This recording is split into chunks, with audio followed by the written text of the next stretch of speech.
With the recent $925,000 sale of a 1984 star Michael Jordan card in PSA 9, has it officially passed the 1986 Fleer Michael Jordan as the preeminent Michael Jordan rookie? Or is it actually not a rookie at all? We'll debate now.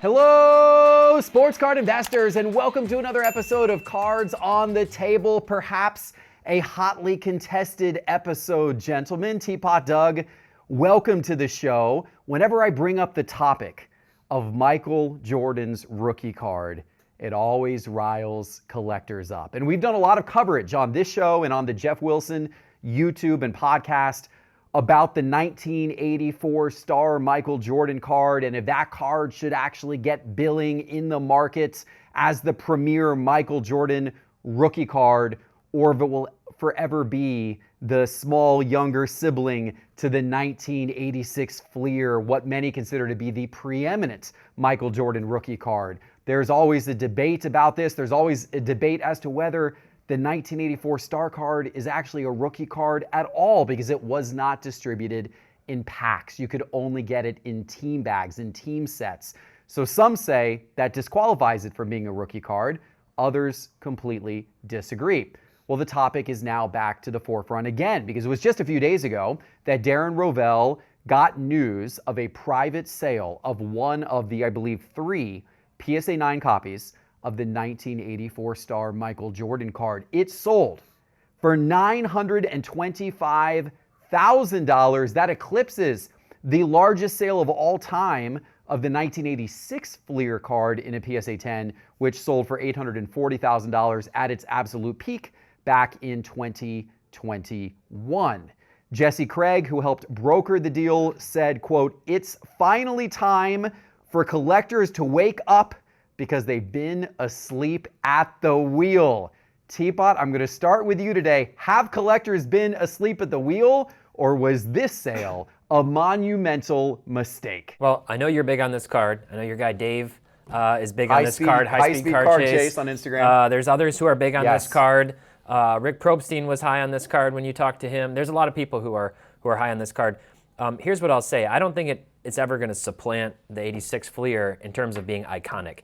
That's arguably top 3 most iconic sports card of all time, the 86 Fleer.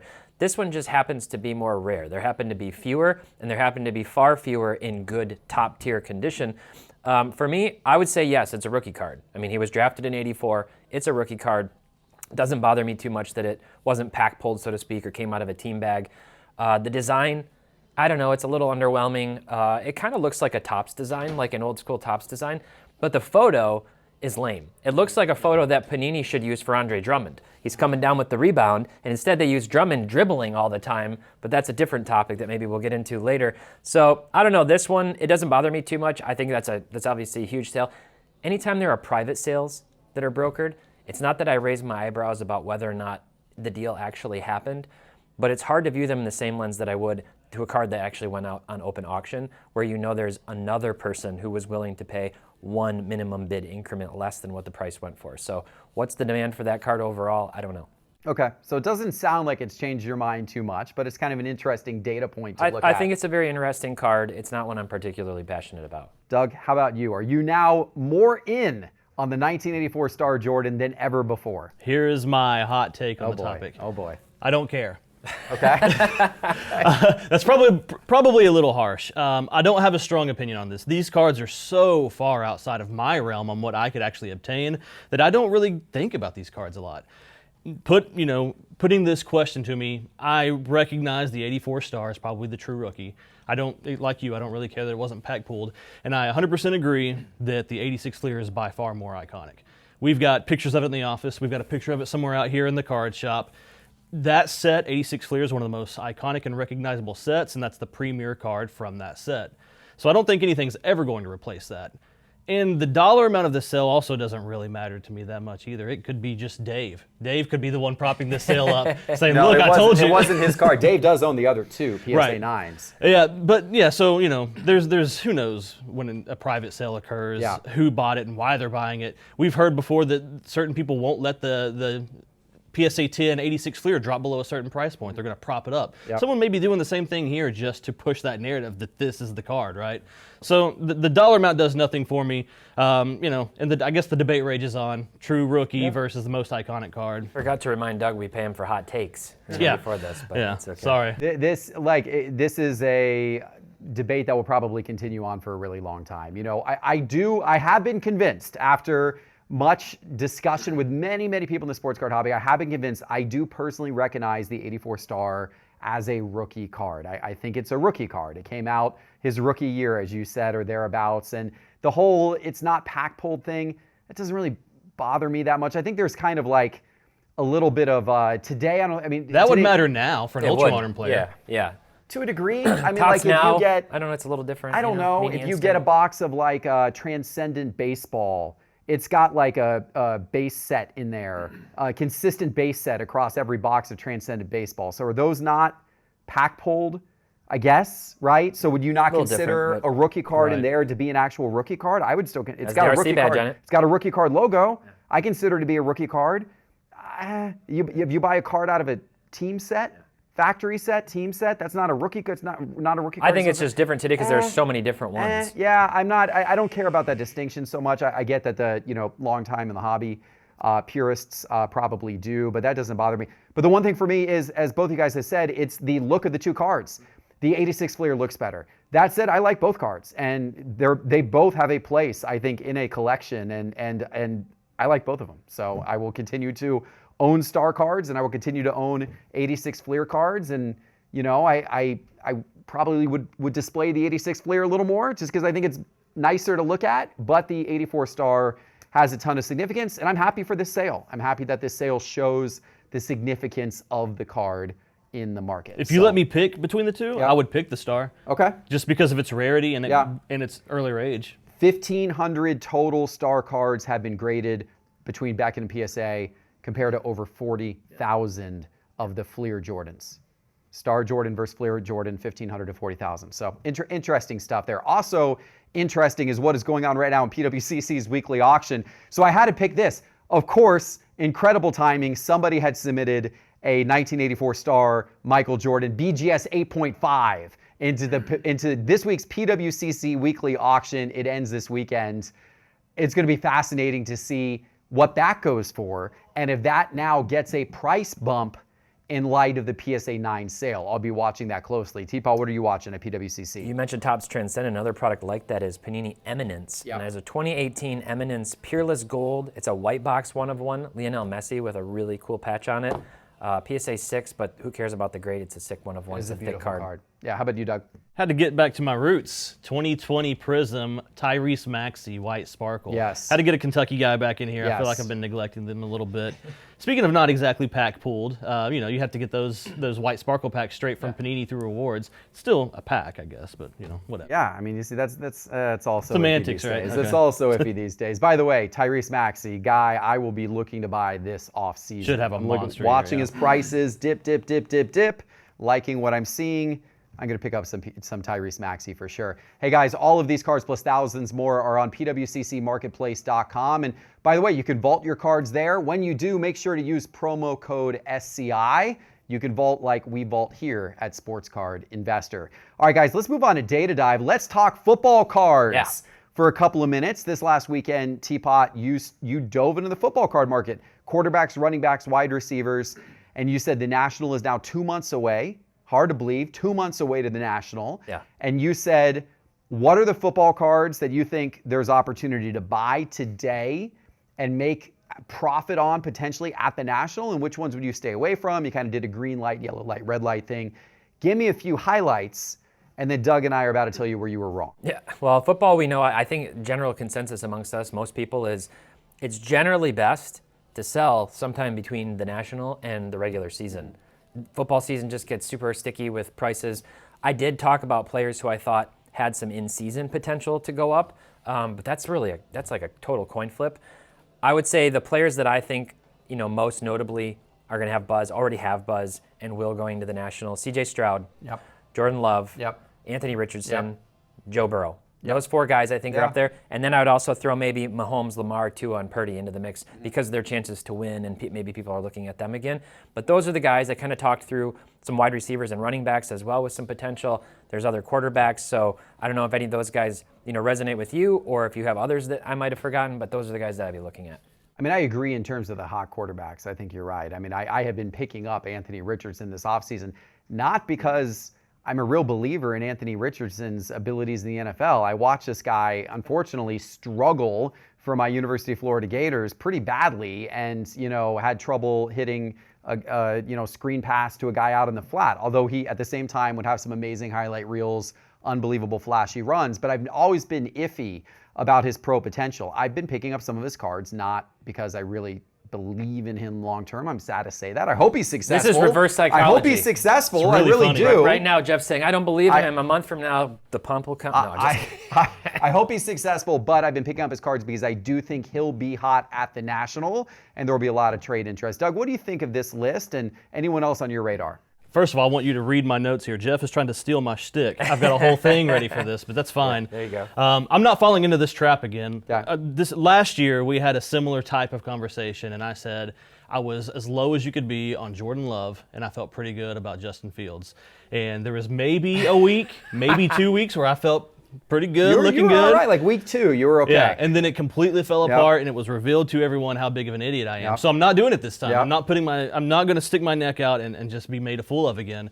As a matter of fact, I don't even know if I trust myself anymore. So I'm going to do kind of what you said. I'm going to go the opposite of the way I feel, and I'm going to buy Anthony Richardson.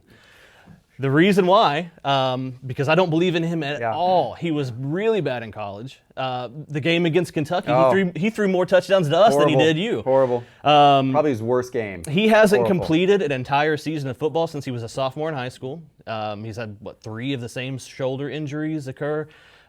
He's got the lowest completion percentage of passes over 15 yards. There's nothing about him that I'm optimistic about, so I'm going to buy him because obviously I don't know what I'm talking about. He seems like a nice young man. Look at that strategy. I'll give him some nothing flowers personal. for It's that. not personal. Look at that strategy. And by the way, one guy did not agree with you on your list, Kyler Murray. I actually think Kyler Murray's a buy. You had him as a sell. I have him as a buy for 2 reasons. First of all, I think his prices are low. I think he's going to have a bit of a comeback this year. He'll pair up with Marvin Harrison Jr. There's going to be some excitement, I think, around that in Arizona. Could be, or not. But second of all, if he completely bombs, then guess who comes into the game, baby? Yeah, man. Desmond Ridder will be back. So either way, You win. You're hedging. I would win. You're hedging. Either way, I would win. It's a perfect hedge, right? And then also on top of that, I get to proclaim again how Will Grier is better than Kyler Murray. Yeah. So I win or lose. Yeah. Either I like win you just or win. win. I should Sounds say like you I just don't win, lose. yeah. I You might never be able to lose. get I like win or win $100 either way. I for win those or win one of either way. ones.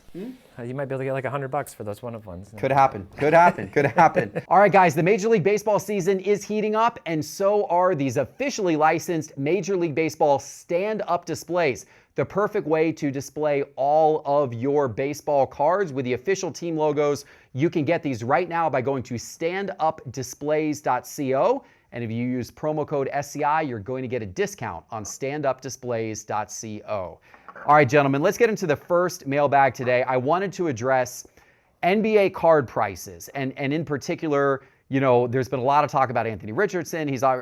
Anthony Richardson, what am I saying? Anthony Edwards, look at that. Look, I got Anthony Richardson on the brain.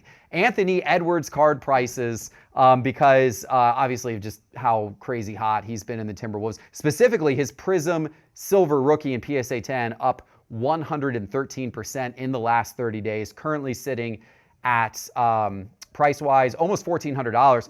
I thought it was interesting to look at it in comparison to the other big players on the other teams. So he's playing Luka. He's now past Luka in prices. So Luka's Prism Silver is $1,120. It's up only 4% over the last 30 days. Hasn't moved much. And then on the other side, you've got Tyrese Halliburton. His is up 42%, but it's only $345. So, I mean, it's a fraction of what these other guys are. Jason Tatum's somewhere in the middle. His is only up 5%, so his cards haven't moved much either, but his is $787, so about half of Anthony Edwards at this point in time, but double Tyrese Halliburton. help me make sense of this. I'm going to go to you, Doug. Do these prices make sense, or what jumps out at you here? The prices don't necessarily make sense to me. We talked about Anthony Edwards. We've talked about him most weeks because of how hot he's been. And a couple of weeks ago, I told you I was selling Anthony Edwards. And I'm very comfortable with that decision still. Watching this roller coaster of his prices, if you were to look at his price chart over the past couple of weeks, it probably looks just like the Timberwolves win probability chart during the Nuggets series. If they take a game lead, price go up. The series gets tied, or the Nuggets take a lead, his prices tank, and now they win the series and it comes back up. I'm happy to avoid all of that, take my profits and run away from it. As a matter of fact, for any of these guys you've mentioned, it's either a sell or stay away from me at this point. I'm not going to bother speculating on who might win these series, who might perform well in the finals and ultimately win the finals. I'm selling some Tatum stuff that I have right now. This is my opportunity personally to move the cards that I've invested in for this exact moment and then just enjoy the rest of the playoffs and not have to sweat every performance by every single player. And that's just kind of where I'm at on it right now. And as far as whether or not those prices make sense, I think, before the playoffs started, I said Tatum was going to have his rise like he did last year, and it hasn't happened. Yeah, I've been wrong on that. His prices have not reached where they were at this point last year. His Prism base PSA 10 is actually down over the last 30 days. And that's the one that makes the least sense to me. I think people just don't believe it until they see it. I mean, we've seen Tatum now, he made the finals 2 years ago, last year lost in the same spot they're in today in the conference finals. And I think people just maybe need to see it with Tatum. And I don't know, are they going to see it this year or not? Probably. I think so, but I don't know. Maybe not. He had 10 points in overtime last night. I mean, he showed up when it mattered. What do you think, Teapot? I think Tatum somehow lost a little bit of his appeal. Yeah. But I do think there's something interesting with Luka right now in the fact that he is mostly flat. And I think the Wolves are going to win this series probably in 5 or 6 games. That's my opinion. If that happens, then Luka stays flat or goes down like everybody else does, and Ant-Man probably goes up even more as he heads to the finals. But if it doesn't go that way, and we're watching the series, and the Mavs come out and take a 2-game lead or something crazy, I'm looking at Luka because I think they're going to go up 20, 30, 40%. I think he'll go up. He'll pass Anthony Edwards again on his prices, and we'll see him come the other direction. There could be a big opportunity on his stuff right now. Here's what I'll say, though.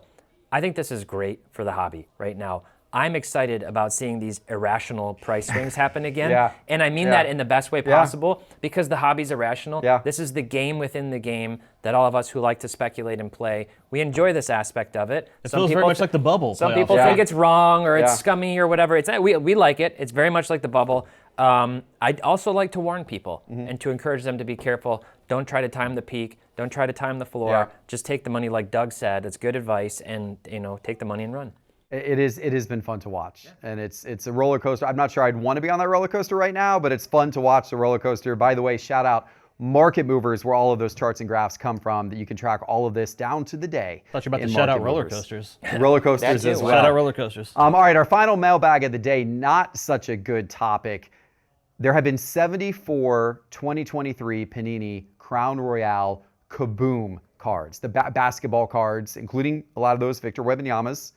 First Kaboom rookie card ever. 74 of them have been graded so far by PSA. Here's the breakdown on grade. 3 have been graded authentic, meaning the person didn't even want a number grade on it. It was so messed up.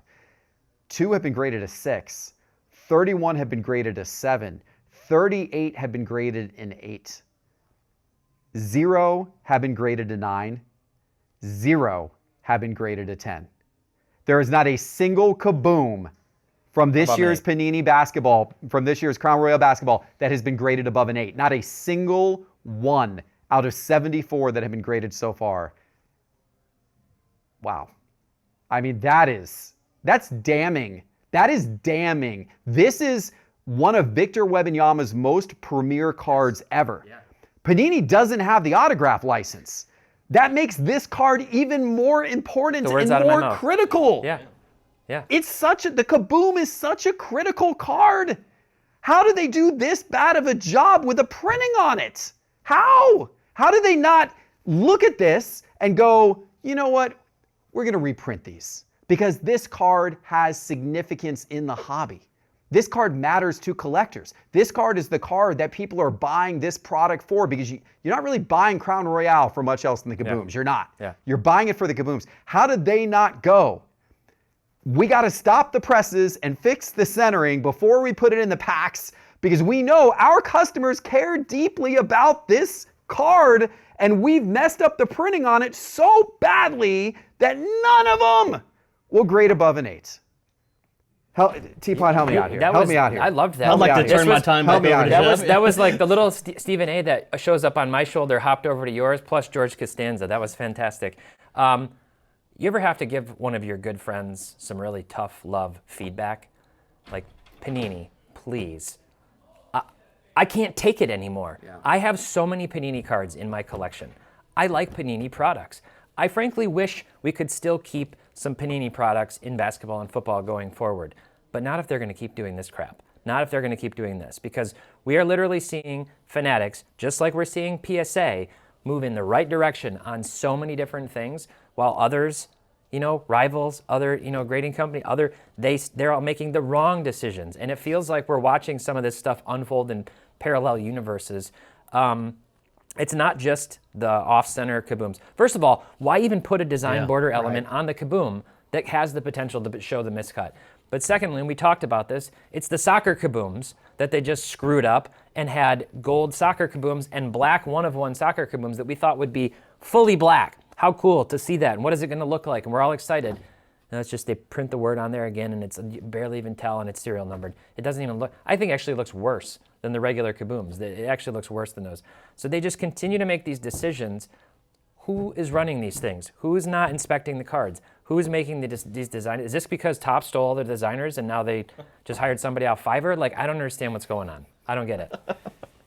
Yeah, I don't know. Stephen A, right here. Yeah, Let's go. I don't know. Doug, makes sense of this. My thoughts almost mirror his, to be honest with you. You look back at last year's set, the kabooms from last year's Crown Royal had over a 50% gem rate. So this is a new thing. This isn't just the standard. This isn't how it normally is. And everybody knows these things are wildly off-center because they put the stupid border on there that exacerbates the fact that it's off-center. You can immediately look at it and know. I wonder how much that plays into this, but to not even have any 9s means it's way beyond that. That means these cards are coming up dinged, creased, scratched, whatever. And I haven't had one of those in hand, but I did just rip an entire case of 23 Donruss Soccer over the weekend, and they were terrible condition. Yeah. 4,000 something cards in that case, and every one of the paper stocks were dinged, creased, whatever. They weren't taken care of at all. The chromium cards, the optics came out fine. But yeah, I mean, it was just super, super disappointing to pull any kind of paper card. The majority, thousands of cards in a case, all beat up. Not a single one of them looked fine. We saw Michael Rubin apologize on social media for that Phillies shirt snafu 6-7 months ago, whenever. Like, that's the Fanatics will come out and say, we messed this up. We're going to make it right. Panini doesn't Please, Panini, please do that. take us seriously. We want to love your products. They don't do please. It. They don't do it. It's sad. They don't do it. Please. And then meanwhile, I was just at the Dallas Card Show, and there was a guy walking around the Dallas Card Show with a raw gold Wemby Kaboom, walking around the show. With half of his face missing from the card. Asking for $100,000 cash for the card. Walking around asking for 100 grand cash. So people still want it. People still want it. And I guess that's why Panini continues to get away with it. So, all right. Sorry to end the show on such a down note. On a more positive note, PWCC's weekly auction is, of course, awesome, as are the stand-up displays at standupdisplays.co, as is Market Movers, as are you for watching this again today. We appreciate you, and we'll see you soon with our next episode. Take care.